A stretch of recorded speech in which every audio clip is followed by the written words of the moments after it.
Chapter 7 देख रहे हैं जी। पहले 6 चैप्टर आप पढ़ चुके हैं, या ऐसे कहना चाहिए मैं पढ़ा चुका हूँ तो ज़्यादा अप्रोप्रिएट टर्म हो जाएगी। और जिस दिन हमने आगाज़ किया था इस चैप्टर को, चैप्टर 7 एंड चैप्टर 8 का खुलासा जो था वो हमने लिखा था कि एक्चुअली जब हम किसी ऑर्गेनाइजेशन में काम कर रहे हैं, किसी ऑर्गेनाइजेशन किसी बिजनेस को देखना चाह रहे हैं, तो हम सबसे पहले तो मैनेजेरियल हायरार्की देखते हैं कि कोई टॉप मैनेजमेंट होगी, कोई मिडिल मैनेजमेंट होगी और कोई लोअर मिडिल मैनेजमेंट होगी। या इसी को फिर हम क्या कहते हैं, टॉप मैनेजमेंट के क्या काम है 1 से 5 साल, यानी जिसे हम लॉन्ग टर्म प्लान बोल देते हैं, और मिडिल मैनेजमेंट 1 to 2 ईयर्स के प्लान बना रही होती है, और ऑपरेशनल जो लोग हैं जो नीचे हैं ये क्या कर रहे होते हैं, year to year day to day operation में इन्वॉल्व होते हैं। इसी को हम, जो ये लोग काम कर रहे हैं, ये हम स्ट्रेटेजिक प्लानिंग बोलते हैं, इसको हम टेक्टिकल प्लानिंग बोलते हैं, और इसको हम ऑपरेशनल प्लानिंग बोलते हैं। और बाद दफा इसी प्लानिंग के नाम से हम इसे मैनेजमेंट भी रिकॉग्नाइज कर लेते हैं कि ये स्ट्रेटेजिक मैनेजमेंट है, ये टेक्टिकल मैनेजमेंट है और ये ऑपरेशनल मैनेजमेंट है। फिर हमने कहा था कि जी स्ट्रेटजी से क्या मुराद है, कि आप कॉर्पोरेट स्ट्रेटजी बना रहे होंगे, फिर समटाइम आप बिजनेस स्ट्रेटजी बना रहे होंगे, और समटाइम आप फंक्शनल स्ट्रेटजी बना रहे होंगे किसी पर्टिकुलर फंक्शन से रिलेटेड। फिर हम और थोड़ा आगे चले, फिर हमने कहा कि अच्छा इस पूरे पार्ट का जो मेरे पास है, पहले 8 चैप्टर मेरी जिम्मेदारी में है, 7वां हम पढ़ रहे हैं, तो मैनेजेरियल एनालिसिस के अंदर हमने क्या क्या काम करने हैं। हमने कहा कि जी एक हमने internal analysis of the business करना है और एक हमने external analysis of the business करना है। हमने कहा जी इंटरनल एनालिसिस किस तरह की बातों का करना होगा कि यार हमारे एचआर की पोजीशन क्या है, हम टेक्नोलॉजिकली कहाँ खड़े हैं, हम फाइनेंस हमारे पास कितना अवेलेबल है, हमारे प्रोसेसेस कितने स्ट्रीमलाइन हैं, या हमारे पास कोई पेटेंट्स हैं, कॉपीराइट हैं। फिर हमने इनको डिफरेंट नाम देने शुरू कर दिए थे, ठीक है ना। हमने पेस्टल एनालिसिस के अंदर इन चीजों को अलग से नाम दिया, पोर्टर ने आकर अपने तरीके से कुछ नाम देने शुरू कर दिए। कल सॉर्ट एनालिसिस के अंदर हमने कहा यार इनमें से जो चीजें हमारी स्ट्रेंथ होंगी उनको हम सॉर्ट एनालिसिस में एज अ स्ट्रेंथ रिप्रोड्यूस करेंगे, कि मसलन जी ये कंपनी फाइनेंशियली बड़ी स्ट्रांग है, इसको पैसे का कोई प्रॉब्लम नहीं है, तो शॉर्ट एनालिसिस के अंदर ये बात हम ले रहे होंगे। मसलन अगर हम पाकिस्तान में ऑटोमोबाइल इंडस्ट्री का शॉर्ट एनालिसिस करें तो वहां जो सबसे ज्यादा स्ट्रेंथ हमें नजर आएगी दैट इज फाइनेंस। ये वो कंपनीज हैं जिनके पास पैसे का कोई प्रॉब्लम नहीं है। इन कंपनीज में आपको कभी लोन नहीं नजर आएंगे। क्यों? बिकॉज लोग एडवांस में पैसे जमा करवाकर 6-6 महीने कंपनी लोगों का पैसा लेती है, फिर गाड़ियां प्रोवाइड करती है, तो वो एडवांसेस फ्रॉम कस्टमर की इतनी बड़ी अमाउंट नजर आएगी, जो कि हम इस सेक्टर की इंडस्ट्री की बात कर रहे होंगे तो हम इसको एज अ स्ट्रेंथ लिखेंगे ऑब्वियसली, कि यार पैसा इतनी ज्यादा प्रॉब्लम इसमें नजर नहीं आ रही होगी। फिर एक्सटर्नल एनालिसिस के लिए जो उस कंपनी से बाहर की जो चीजें हैं, मसलन गवर्नमेंट की पॉलिसीज हो सकती हैं, इट्स एन एक्सटर्नल एनालिसिस, ठीक है ना। गवर्नमेंट की पॉलिसीज किसी भी इंडस्ट्री के ऊपर बड़ा इंपैक्ट इंसर्ट कर सकती है, ठीक है ना। मसलन ये हमारे मुल्क में आइसक्रीम की कंपनी BR, ठीक है। अब आप आजकल में जाइए उस कंपनी की हालत देखिए बेचारी की क्या हुई है, बिकॉज इंपोर्ट बैन हो गई है, तो उस कंपनी का अपने सारा जो बिजनेस का प्रोसेस था, जो बिजनेस का मॉडल था, वो सब रिवैम्प करना पड़ रहा है। उन्हें लग रहा है जो आइसक्रीम हमारे पास ऑलरेडी अवेलेबल है, पता नहीं शायद हम इसी को सेल कर पाएंगे। मतलब इनका बिजनेस मॉडल ये था कि आप आउटलेट पर गए हैं तो इनके यहाँ बिल्कुल नॉर्मल बात थी कि कस्टमर को कहते थे यार ये हमारे 32 फ्लेवर्स हैं, आप इनको टेस्ट कर लीजिए, पहले जो आपको अच्छा लगे वो आप ले लीजिए, और ये बड़े सोफिस्टिकेटेड तरीके से आपको टेस्टिंग करवा रहे होते थे। फिर कोई इनकी ऑप्शन थी, कोई फलां स्कीम थी, फलां बात थी, वो सब कुछ क्लोज कर दिया मांग, बिकॉज गवर्नमेंट की पॉलिसी उन्हें एक ऐसी नजर आ रही है जिसका फ्यूचर के अंदर उनके बिजनेस के ऊपर एक मेजर इंपैक्ट हो सकता है, कि अगर फर्दर आइसक्रीम की इंपोर्ट अलाउ ना हुई तो ये लोग अपना बिजनेस कंटिन्यू नहीं कर सकेंगे। ठीक होगी बात जी। इसी तरह से customers, suppliers, economic condition, rivals, ये सारी बातें अब हम कहीं ना कहीं किसी एक हद तक कर चुके हैं। अब हमने क्या कर रहे हैं, आजकल हम क्या कर रहे हैं, इन बातें यही हैं जिसे हमने करना है, इन्हें डिफरेंट मॉडल्स का नाम दे देकर कर रहे हैं। पोर्टर ने अपना एक मॉडल बना दिया, शॉर्ट एनालिसिस में हमने एक स्टाइल से बातें कर ली, लाइफ साइकिल कॉस्टिंग में हमने एक तरीके से बातें शुरू कर दी। फिर इसी बात को ऐसे भी देखा जा सकता है कि इंटरनल एनालिसिस के टूल्स क्या होंगे। हमने कहा जो हमारे सिलेबस में आएगा ना, एक कैपेबिलिटी मॉडल पढ़ेंगे, एक BCG मॉडल पढ़ेंगे, जो कि शायद अब नेक्स्ट क्लास में हम यही पढ़ रहे होंगे, वैल्यू चेन पढ़ेंगे, एथिक्स मॉडल पढ़ेंगे, ये इंटरनल के अंदर आ जाएगा। एक्सटर्नल के अंदर पेस्टल हम पढ़ चुके हैं, पोर्टर 5 फोर्सेस हम पढ़ चुके हैं। फिर हमने कहा ये सारी बातें जब पढ़ रहे होंगे तो देखेंगे कि कोई अगर बेनिफिट हो रहा है तो वो प्रेजेंट में बेनिफिट है या कि फ्यूचर में बेनिफिट है। अगर कोई अनफेवरेबल सर्कमस्टांसिस है तो क्या अभी अनफेवरेबल होगी या कि फ्यूचर में होने लगी है? जैसे अभी मैं आपको आइसक्रीम की एग्जांपल दे रहा हूं, बोले अभी तो उनके पास स्टॉक मौजूद है, उनका बिजनेस ऑपरेट कर रहा है, लेकिन they are worried about future कि अगर फर्दर इंपोर्ट अलाउ ना हुई तो हम अपने बिजनेस को कंटिन्यू कैसे रख सकेंगे। तो ये हम सारी की सारी बातें, ये हमारा टोटल एजेंडा था। शायद लेक्चर 1 के अंदर भी यहीं से हमने शुरू किया था, लेकिन उस वक्त ये बातें हमने पढ़ी नहीं हुई थी, इसको हमने चॉकआउट कर लिया था कि ये एजेंडा है, ये पूरा सिलेबस है जो हम पढ़ने जा रहे हैं। फिर हमने कहा कि स्ट्रेटेजिक एनालिसिस या स्ट्रेटेजिक पोजीशन जब हम कर रहे होंगे तो इसका मतलब क्या होगा, हमने इसको डिफाइन किया था और फिर इंटरनल एनालिसिस और एक्सटर्नल एनालिसिस को डिफाइन करके हम आगे चले थे। आ गया स्ट्रेटेजिक चॉइस, यानी अब हमने कोई स्ट्रेटजी बनानी है तो या तो हमें सामना है किस चीज का, किसी बेनिफिट का, कि यार ये गवर्नमेंट की पॉलिसी है या ये मार्केट की कंडीशन चेंज हुई है, इससे हमें ये फायदा मिलेगा, और या हो सकता है आपका कोई प्रॉब्लम आ रही हो। आइसक्रीम वालों के सामने एक प्रॉब्लम आ रही है और सोलर इंडस्ट्री वाले लोग जो हैं उनके सामने एक बेनिफिट आ रहा है कि गवर्नमेंट ने उनकी इंपोर्ट को 0 रेट कर दिया, उसके ऊपर ड्यूटीज खत्म कर दी हैं। आइसक्रीम की इंडस्ट्री को नजर आ रहा है कि हमारी इंपोर्ट पर बैन लग गया है, सोलर इंडस्ट्री को नजर आ रहा है कि हमें हमारी इंपोर्ट टैक्स फ्री हो गई है, ड्यूटीज खत्म हो गई हैं। तो देखना पड़ेगा कि चॉइस के वक्त हम क्या बात एनालिसिस कर रहे हैं।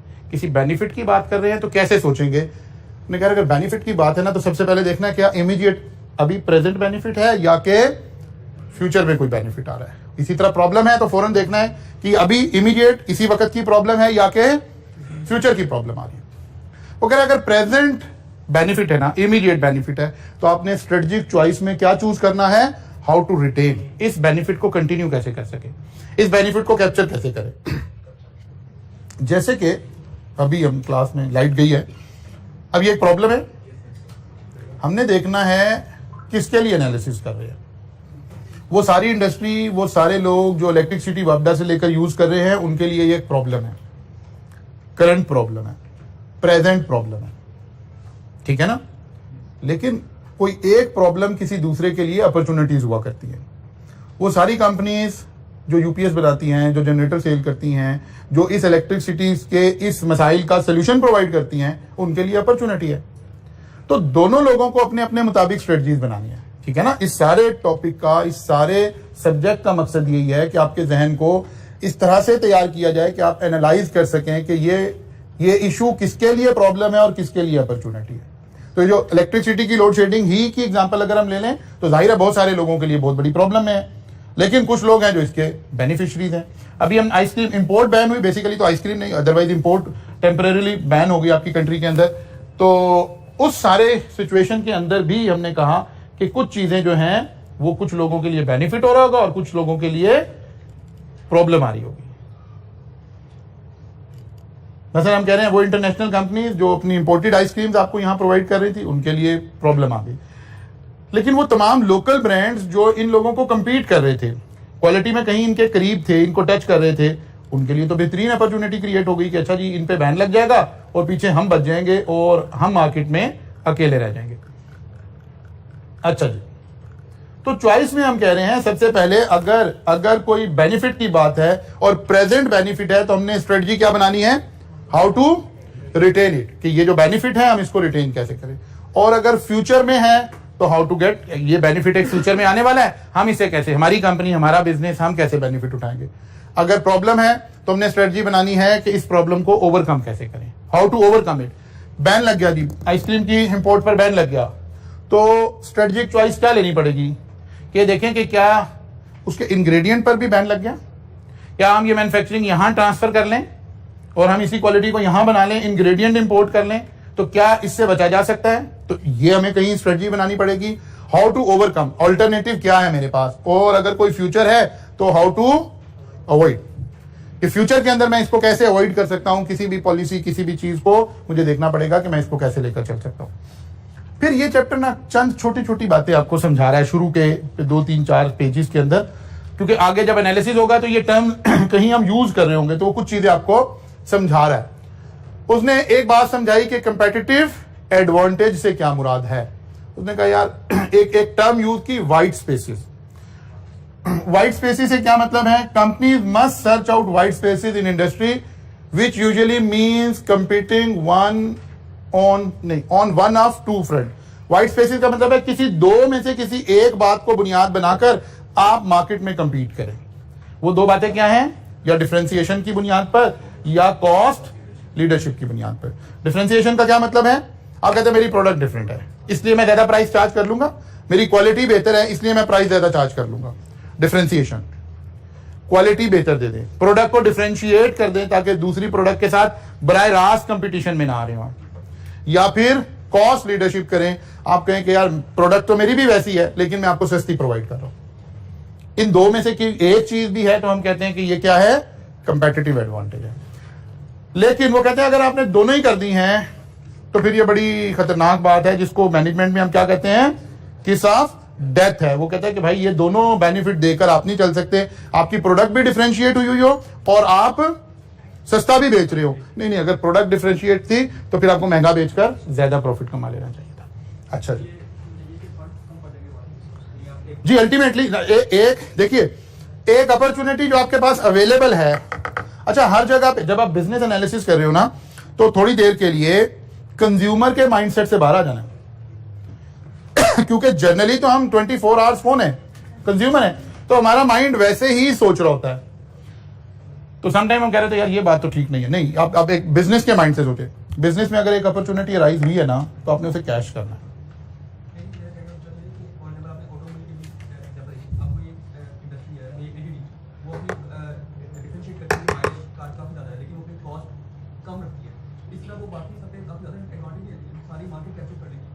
यही हम कह रहे हैं ना, हम यही कह रहे हैं, यहाँ यही बताया जा रहा है। पोर्टर ये कह रहे हैं कि ऐसा नहीं करना आपने, ठीक है ना। ये एक राय है, हमारी राय से उल्ट हो सकती है, ठीक है ना। ये डिफरेंट मॉडल्स का मतलब है, ये डिफरेंट मैनेजमेंट कंसल्टेंट्स हैं, उनकी राय है। पोर्टर के ख्याल में ये इसलिए गलत है कि अगर आपके पास एक यूनिक प्रोडक्ट है, आपकी गाड़ी की माइलेज बाकी गाड़ियों से ज्यादा है और मुल्क में पेट्रोल प्राइसेस बढ़ी हुई हैं, तो यही टाइम है ना जिसके ऊपर आप डिफरेंशिएशन की बुनियाद पर ज्यादा पैसे कमा सकते हैं।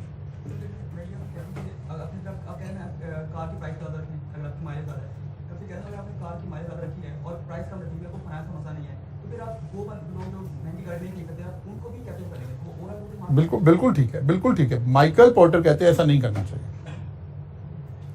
वो कहते हैं कि बिजनेस नाम है अपॉर्चुनिटीज का। आज अगर आपकी माइलेज ज्यादा है तो ये आपके पास, अभी आपने लाइफ साइकिल भी पढ़ लिया, उसको लिंक करें। अगर आज आपकी गाड़ी अच्छी माइलेज कर रही है और आप लीड कर रहे हैं तो it's a matter of 2 month 3 month. दूसरों की कोई आपके पास टेक्नोलॉजी आसमान से तो नहीं आ गई ना, इसलिए कॉपी हो जाएगी फौरी तौर पे। आपने अगर रिसर्च एंड डेवलपमेंट भी की है तो फौरन कॉपी हो जाएगी। तो वो जो एक अपॉर्चुनिटी मिली थी आपको थोड़े से टाइम के लिए, आपने बिजनेस में वो एंजॉय करनी है। मैं फिर कह रहा हूं, कंज्यूमर के माइंडसेट से बाहर आ जाए। एक सिचुएशन क्रिएट हुई, आपकी मोनोपोली हो गई है, तो बिजनेस मैनेजमेंट साइंसेस कहते हैं यस एंजॉय द मोनोपोली। जब कंपटीशन आएगा फिर हम कंपटीशन पर उतर आएंगे, क्योंकि जो भी आपने डिफरेंशिएशन की है ये तो इट्स टाइम बाउंड। थोड़े से अरसे के बाद डिफरेंशिएशन तो खत्म हो जाएगी। कल पढ़ा था कि इंट्रोडक्शन फेज, ग्रोथ फेज, जैसे ही उससे अगले फेज में जाएंगे तो सारी प्रोडक्ट में एक जैसे हो जाना है, कोई डिफरेंशिएशन नहीं रहनी। तो ये जो थोड़ा सा टाइम फ्रेम है इसके अंदर आप बेनिफिट उठाइए अगर उठा सकते हैं। अच्छा जी, फिर अब नॉलेज आना शुरू हुआ कि जी एक लफ्ज हमने मार्केट इस्तेमाल करना है बार बार। Market is a place where buying and selling take place. आपको पता है जिंदगी में भी ऐसी बात कर रहे हैं कि जी मोबाइल परचेज करना है यार, कौन सी मार्केट है, लैपटॉप लेना है कहाँ जाऊं, कैमरा लेना है कहाँ जाऊं, तो हर चीज की एयर कंडीशन लेना है तो कहाँ जाऊं। तो मार्केट इज अ प्लेस। वो कहते हैं मार्केट जो है प्रोडक्ट्स और सर्विसेज की बुनियाद पर भी कोई प्लेस हो सकती है, इसको भी मार्केट कह सकते हैं। कस्टमर्स की बुनियाद पर भी कोई मार्केट हो सकती है और ज्योग्राफिकल बुनियाद पर भी कोई मार्केट हो सकती है। तो मार्केट की बुनियाद प्रोडक्ट्स हो सकते हैं या सर्विसेज हो सकती है। अकाउंटेंसी की मार्केट है, ये फलां सर्विसेज की मार्केट है, ये फलां सर्विसेज की मार्केट है। ये कस्टमर की बुनियाद पे हो सकती है और ये ज्योग्राफिकल बुनियाद पर भी हो सकती है। फिर एक टर्म इस्तेमाल की है इंडस्ट्री और सेक्टर। एन इंडस्ट्री और sector consist of supplier who produce similar goods and services. वो कहते हैं हम इंडस्ट्री किसको कहते हैं, एक ऐसा काम जहां लोग सिमिलर काम कर रहे हैं। मसलन textile industry, sugar industry, automobile industry, education industry, health industry. ये क्या हो रहा है, यहां पे जो सारे लोग हैं वो तकरीबन मोर और लेस एक जैसा काम कर रहे हैं और आपस में हो सकता है एक दूसरे के कंपेटिटर हो सकता है। इसलिए कह रहे हैं कि अभी हमने सीखना है कि कब हम कंपेटिटर होते हैं और कब हम कंपेटिटर नहीं होते। मसलन एक सेक्टर हम कह सकते हैं जी टेक्सटाइल, शुगर, ऑटोमोबाइल्स। तो अगर आज आप जाके जरा कराची स्टॉक एक्सचेंज की वेबसाइट ओपन कीजिएगा और उसका ऑल शेयर इंडेक्स आपने ओपन करना है, ठीक है ना। कराची स्टॉक एक्सचेंज की वो खोल के वेबसाइट खोल के वहां एक आ रहा होगा ऑल शेयर इंडेक्स। जब आप ऑल शेयर इंडेक्स खोलेंगे तो स्टॉक एक्सचेंज ने उसको सेक्टर वाइज अरेंज किया होगा। सारी टेक्सटाइल की कंपनीज एक जगह लिखी होंगी, सारी शुगर की कंपनीज एक जगह लिखी होंगी, सारी ऑटोमोबाइल्स एक जगह होंगी, सारी फार्मास्यूटिकल्स एक जगह होंगी, सारी कंस्ट्रक्शन कंपनीज एक जगह होंगी। एक्चुअली किसकी बात हो रही है? सेक्टर्स की बात हो रही है, इंडस्ट्री की बात हो रही है। क्योंकि सम टाइम हमने देखना है कि यार अगर कोई एक पॉलिसी आई है या कोई एक इंपैक्ट दुनिया के अंदर आया है तो हमने देखना है किस सेक्टर को इंपैक्ट करेगा। मतलब अभी इस बजट में बैंकिंग सेक्टर के ऊपर टैक्स लगा दिया गवर्नमेंट ने, थोड़ा और इंक्रीज कर दिया, तो इस पॉलिसी का इंपैक्ट कहां पड़ेगा? बैंकिंग सेक्टर पे पड़ेगा, ठीक है ना। लेकिन टेक्सटाइल पे उस तरह नहीं पड़ेगा, शुगर पे उस तरह नहीं। इनडायरेक्ट तो पड़ेगा इंपैक्ट, लेकिन डायरेक्ट इंपैक्ट कहां पड़ रहा होगा? बैंकिंग सेक्टर पे पड़ रहा होगा। इसलिए हमें अंडरस्टैंडिंग होनी चाहिए कि यार सेक्टर से क्या मुराद है। अच्छा जी, फिर उसने कहा जी इंडस्ट्रियल सेगमेंट। पहले एक सेक्टर आ गया, अब सेगमेंट आ गया। सेक्टर के नीचे सेगमेंट है, ठीक है ना। मसलन टेक्सटाइल एक सेक्टर है। अब टेक्सटाइल के अंदर क्या होंगे? सेगमेंट होंगे, ठीक है ना। टेक्सटाइल के अंदर क्या होंगे? An industry segment is separately identifiable part of a large industry. मतलब टेक्सटाइल जिस सेक्टर को हम कह रहे हैं उसके अंदर ये सारे लोग आ गए। सबसे पहले एक इंडस्ट्री आएगी जिसको हम कहते हैं जिनिंग इंडस्ट्री, ठीक है। जिनर्स जिनको बोलते हैं, जिनिंग इंडस्ट्री। ये क्या करती है? कॉटन परचेज करती है किससे? किसान से। और उस कॉटन को सफाई करते हैं उसकी, उसमें से बाकी सीड्स वगैरह निकालते हैं और फिर उसको पैक कर देते हैं बेल्स की शक्ल में। अब ये प्योर कॉटन की शक्ल आ गई है, बेल्स बन गई हैं। ये बेल आगे ट्रेड होना शुरू हो जाती है। तो ये क्या बन गया? एक सेगमेंट बन गया। फिर इन बेल्स को परचेज करता है कौन? स्पिनिंग वाला आदमी, ठीक है। अब हम स्पिनिंग मिल्स, कई आपको टेक्सटाइल स्पिनिंग मिल, फलां स्पिनिंग मिल, इसका मतलब है ये क्या करते हैं? ये बेल्स परचेज करते हैं और इसको धागे में कन्वर्ट कर देते हैं। उसको हम यान बोलते हैं। यान आ गया। फिर उससे आगे सेक्टर आ जाता है वीविंग। अब इस धागे की बुनती होकर इससे कपड़ा बन गया। फिर डाइंग, फिर और बाकी के सारे काम आ गए। तो ये सब क्या है? किसी इंडस्ट्री के सेगमेंट्स हैं, ठीक है ना। या इसी तरह मैन्युफैक्चरिंग एंड असेंबली हो सकता है किसी एरिया का। अब हमने कभी चॉइस करनी है कि यार हम टेक्सटाइल में बिजनेस करते हैं, तो इसका मतलब अगली चॉइस करनी पड़ेगी यार टेक्सटाइल के किस सेगमेंट में जाना, ठीक है ना। टेक्सटाइल के किस सेगमेंट में जाना है? हम स्पिनिंग मिल लगाना चाहते हैं, हम विविंग लगाना चाहते हैं, हम उसके बाद आगे मैन्युफैक्चरिंग में आना चाहते हैं, इंपोर्ट में आना चाहते हैं, एक्सपोर्ट, डिसाइड करना पड़ेगा। हमें लग रहा है मोबाइल का बिजनेस बड़ा अच्छा है अब ये आने वाले दौर में, अभी भी बल्कि हर आदमी के हाथ में मोबाइल है। कोई ऐसी प्रोडक्ट नहीं है जो हर एक के पास हो सिवाय मोबाइल के, ठीक है ना। हमें लग रहा है यार ये बड़ा जबरदस्त बिजनेस है। ओके, हम स्ट्रेटजी बनाना चाह रहे हैं कि इस बिजनेस को किया जाए, बड़ी अच्छी बात है। किस सेक्टर में, किस सेगमेंट में?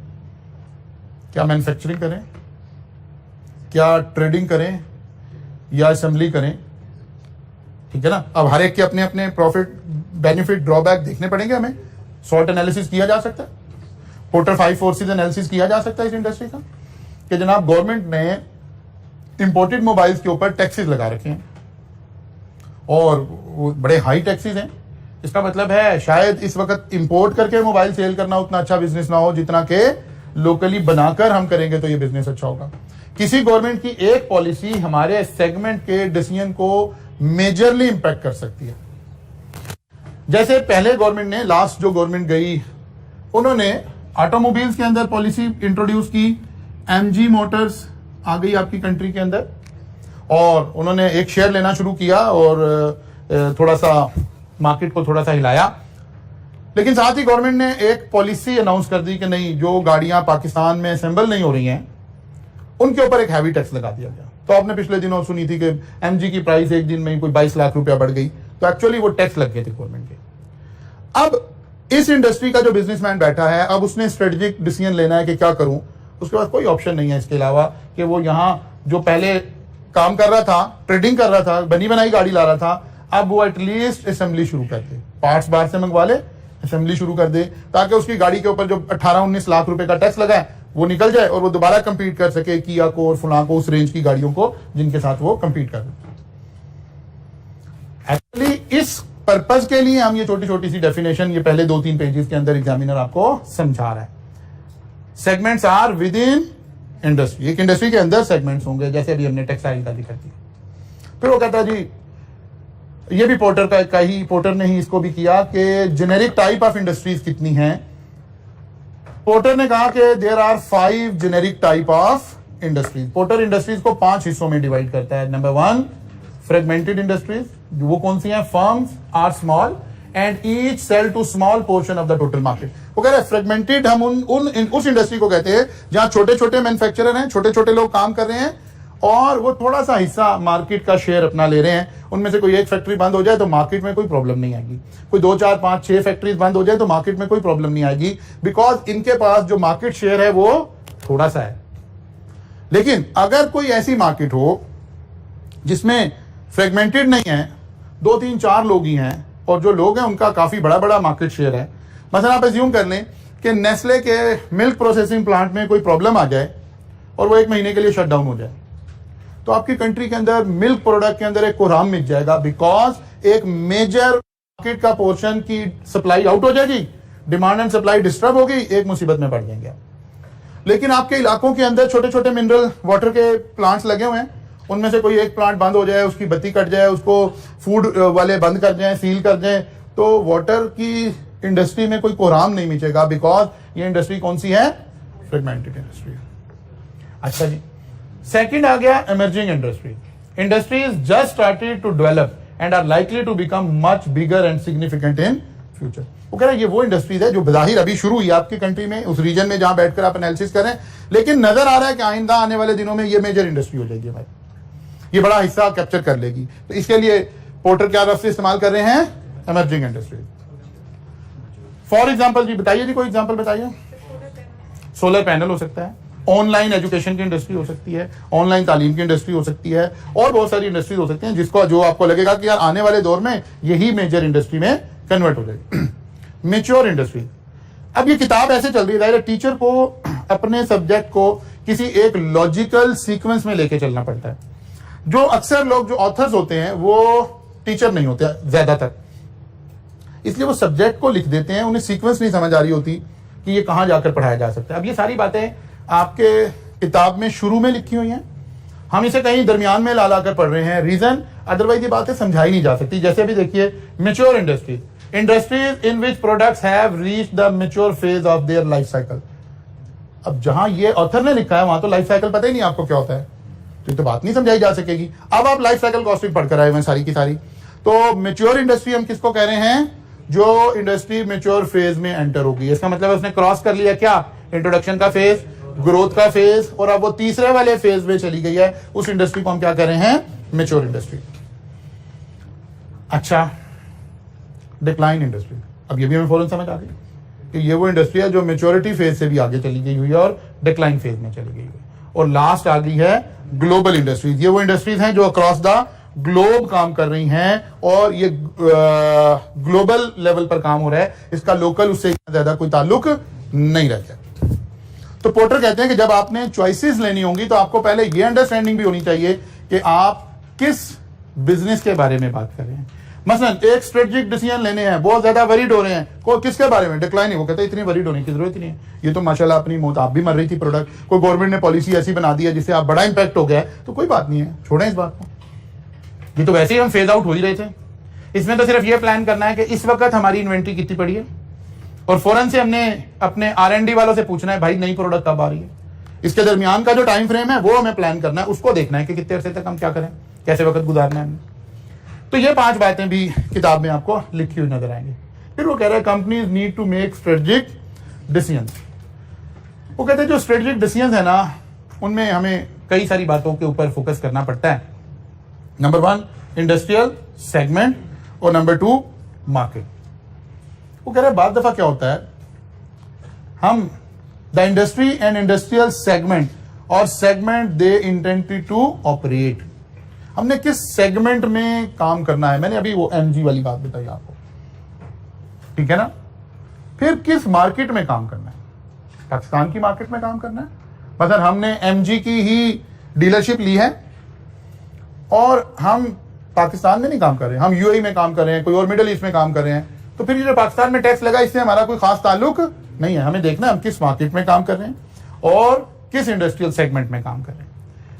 फिर वो कह रहे हैं जो असल में जो पिछली दो बातें हैं इसको थोड़ा सा लिंक किया उन्होंने यहाँ लाकर कंपटीशन के साथ, कि असल में तो आपको पता है पोर्टर भी कंपटीशन की बातें कर रहे हैं, सॉर्ट एनालिसिस में भी हम कंपटीशन की बातें कर रहे हैं। वो कह रहे सबसे पहले आपने देखना है हमारा कंपटीशन है किसके साथ। A distinction should be made between product and market.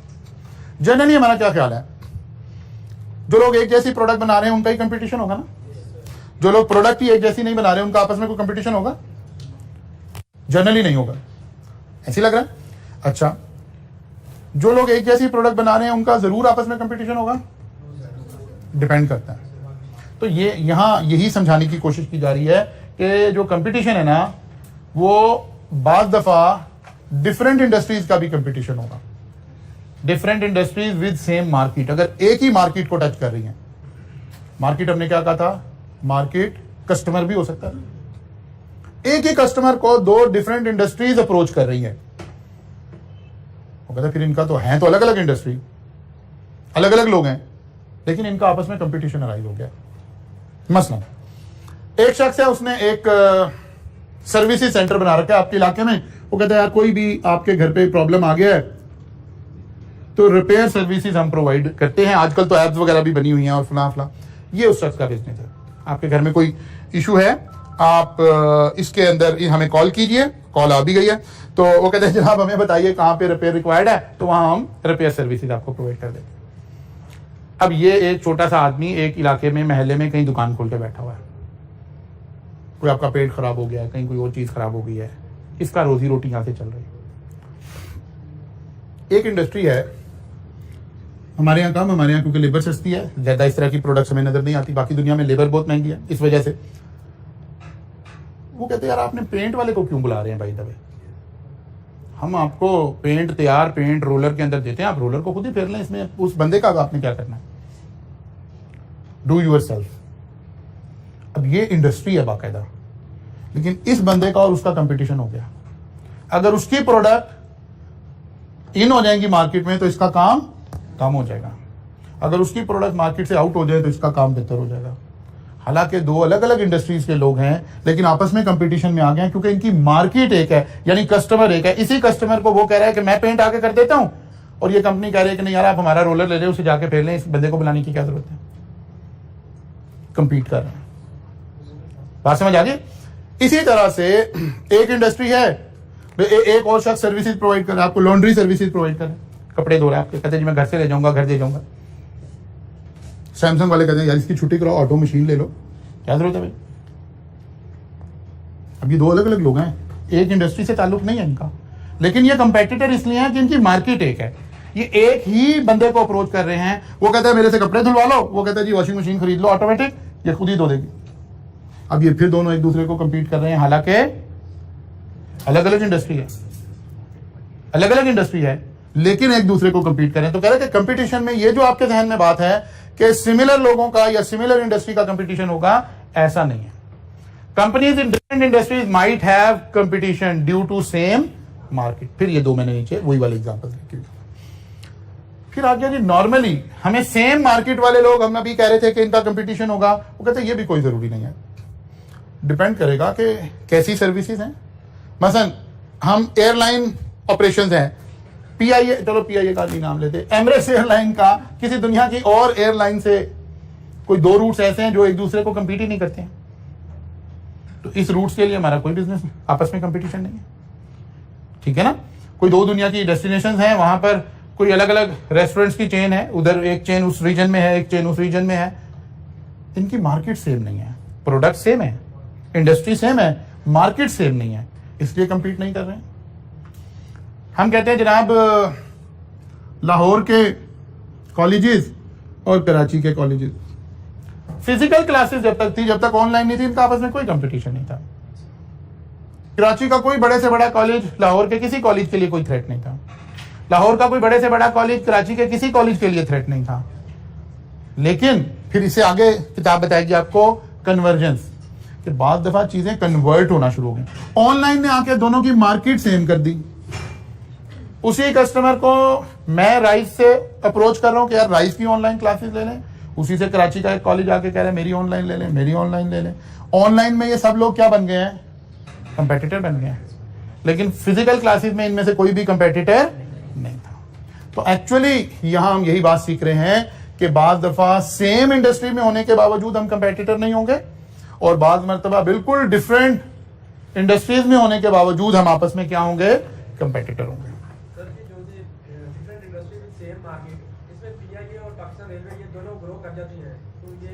Future में जाकर होगा, ठीक है ना। अभी हम करंट स्ट्रेटेजिक पोजीशन की बात कर रहे हैं कि क्या इस वक्त कंपटीशन है। अंकल ये अभी तो कोई नहीं है। अंकल क्या फ्यूचर में होने का कोई चांस है? वो कहता है हाँ हो भी सकता है। इसका मतलब है इसको सामने रख के स्ट्रेटजी बनानी चाहिए। वो कहता है जी नहीं, फ्यूचर का कोई चांस नहीं हो सकता। तो फिर ठीक है, नहीं बनानी चाहिए।